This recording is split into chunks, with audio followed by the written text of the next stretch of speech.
How's it going everyone? That here, and I know it's late but I'm still here to give a review on chapter 856 of One Piece. And the cause of this delay would be my computer just ran out of control and and it was sparking and it wasn't working, to be honest, so I wasn't able to make a video about anything at all. I'm like 36 hours late to post a review about the chapter, but here I am. So long story short, this chapter was nice chapter. I felt very good while reading it and I felt very relieved.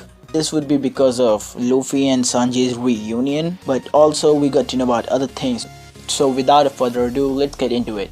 So we get to see the cover page and Frankie creates a mecha body for a crab that is being bullied by a monkey, and on the crab it is written BC Battle Frankie, and it was quite funny. But other than these requests, I just want to see a new cover story, a new canon cover story, so it would be a fun time to watch.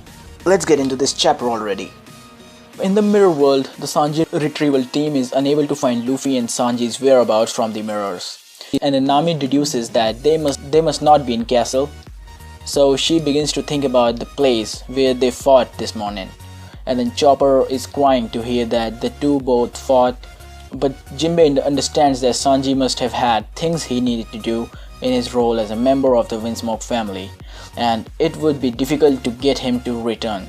He then tells the team that they must hasten, as the wedding is actually not going to be a simple ceremony. He asks if they came with Peckham's members and asks if he's alright, and Jinbei affirms that yeah, he's alright, but says that Lion Ming would have been killed as a part of a certain plot if Jinbei had not noticed it.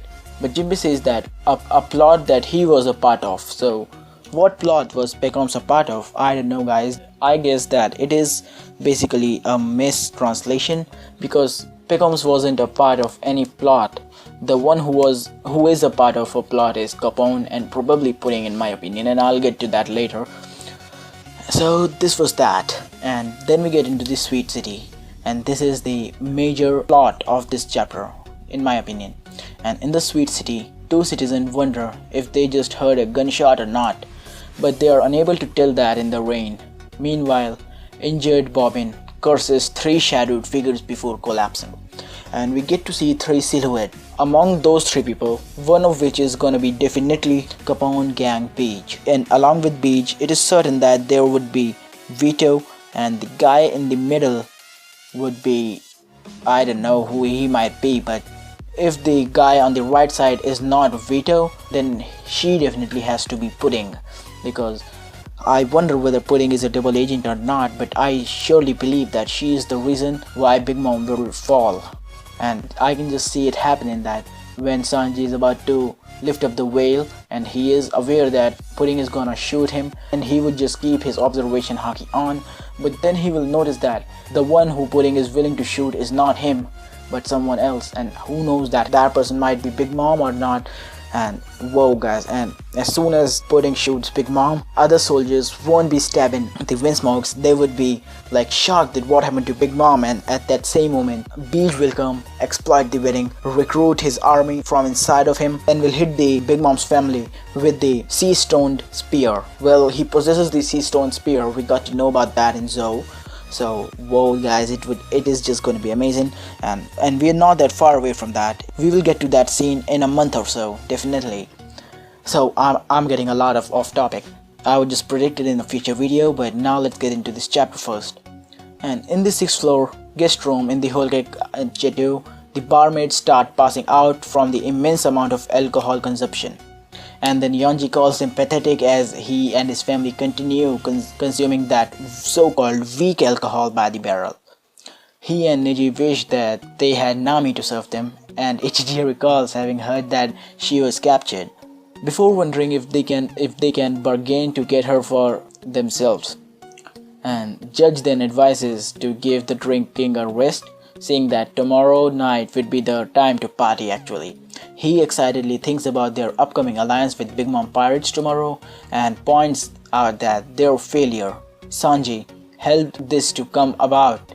And then the laughing Windsmoke men then have a toast to their dud, and that dud would be definitely Sanji, reflecting that this is the first time he will ever be useful. And later, the chess soldier guards the Windsmoke guest room. We get to see that the chess soldier are guarding the Windsmoke's guest room. We're receiving orders from Montedio to not let them contact a single person between now and the ceremony. The chess soldier affirms and also guard Reiju, who is still in the infirmary, and she remains awake as Judge and Big Mom fall asleep. And then we get to see Judge, and we haven't yet seen him with his forehead open, and when he takes off his helmet, his forehead is shadowed. And here is an idea. What if Judge is one of the members of the Three-Eyed Tribe, and when the ceremony begins, someone hits his helmet by the bullet and the helmet shatters, and then we get to see the third eye, and then Big Mom would be like, what the fuck am I seeing? Why didn't I just marry him instead of letting my daughter marry his son? And that moment would be just amazing, but only if Judge has a third eye. But it is highly susceptible because anything might happen, man. It's just gonna be insane. Then we get to the outskirts of the city, and this is the most emotional part of this chapter. Sanji approaches Luffy, who wakes up after spilling the bento basket in Sanji's arms. And if you guys want to see that how Luffy will look like after 100 years of age, this chapter is probably what you're looking for. And then Luffy wakes up after smelling the bento basket in Sanji's arms. Sanji says that he never told Luffy to wait there, as he drops the bento basket at his feet, revealing the poor condition of the bento due to him dropping it and rain spoiling it. However, Luffy starts eating it and cries that it is extremely delicious, noting that Sanji put all the crew's favorite foods in it. However, Sanji calls him a liar, and by liar, it reminds me of Usopp. And finally, Luffy finishes the meal and Luffy regains his strength, and Sanji tells him to leave. Luffy is quickly taken aback and tells Sanji to come back with him, but Sanji gives him the reasons why he is unfit to return to the crew. First reason is that he attacked and disrespected Luffy, his captain. The second reason is Zeff is still being held as a hostage and he has to save him. And the third reason is the most emotional and impactful. Even after despising his family, he still does not have the conscience to let them be murdered tomorrow.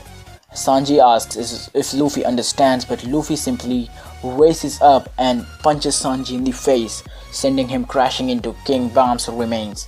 And when Luffy kicks Sanji, it makes a 3 sign. His arm makes a 3 sign, which is a good way of shadowing Sanji's name, Sanji being the third brother of the family.